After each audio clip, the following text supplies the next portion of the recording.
Quando Adão e Eva pecam no jardim do Éden, quando Deus levanta o julgamento sobre eles, por que Deus simplesmente não os destruiu, fazendo tudo de novo, começando do zero? Não seria mais fácil? E por que não Deus não simplesmente olhou para eles e perdoou e pronto, está pago? Eu lembro de um filme que eu assisti há pouco tempo atrás chamado Star Trek.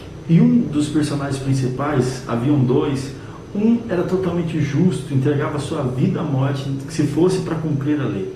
O outro, entretanto, era sentimental, olhava com mais sentimento e emoção para todas as situações. Em dado momento, no começo do filme, senti raiva de um por ele agir simplesmente baseado em justiça e lei. Mas passando o tempo, comecei a amar mais o que estava baseado em justiça do que em amor. Mas é engraçado que o filme mostra que os dois trazem o equilíbrio. Deus não é assim também? Deus não trata com equilíbrio todas as coisas? Imagina você que Deus julgasse simplesmente pela justiça e exterminasse. Se Deus julgasse simplesmente pelo amor, esquecesse toda a sua justiça e perdoando Adão e Eva naquela situação. Me lembro de alguns fatos que ocorreram que aparentemente decepcionaram a Deus. Quando Lúcifer se revolta, a Bíblia fala que ele conseguiu convencer 1/3 dos anjos. Ora, se ele convenceu 1/3 e houve convencimento, eu creio que houve um tempo para que isso acontecesse. E será que para muitos de nós Deus não está agindo da mesma forma? Dando um tempo para que nós possamos voltar atrás daquilo que estamos fazendo? Algumas pessoas me perguntam, mas por que Deus criou Satanás? Deus não criou Satanás. Existe escuridão? Não, o que existe é a ausência de luz. E Deus criou Lúcifer, cheio de luz. Mas a partir do momento que ele se rebela contra Deus e ele quer tomar a posição de Deus, então Deus tira toda a luz que há nele.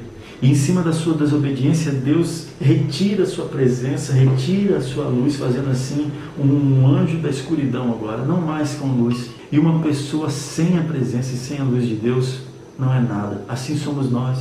Diferentemente de Lúcifer, ainda há um sopro de Deus sobre nossas vidas, ainda há um elo, um contato com Deus que já não há mais nele. Deus não criou Satanás, Deus criou Lúcifer.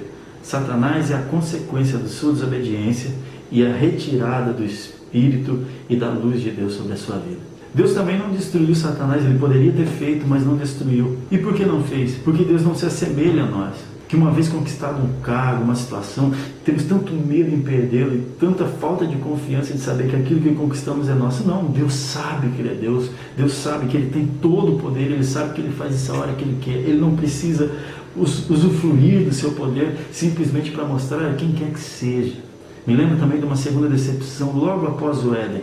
O mundo está totalmente contra Deus, o mundo se revoltou contra Deus e Deus agora quer destruir e acha no meio deles um homem justo, íntegro e fiel chamado Noé.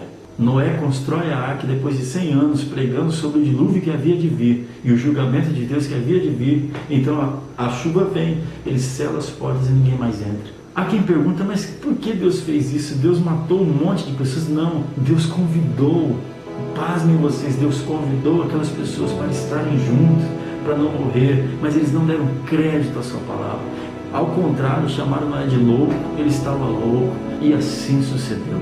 Você percebe que Deus não quer usufruir do seu poder, Deus não quer levantar a mão forte simplesmente para ser Deus em qualquer situação, tratando de ser carrasco, doentio, não. Deus tem uma coisa que às vezes nós não temos, equilíbrio nas coisas. O que falta para casais, às vezes um certo equilíbrio, nada está bom, nada o satisfaz, mas Deus é o dono de todo o equilíbrio.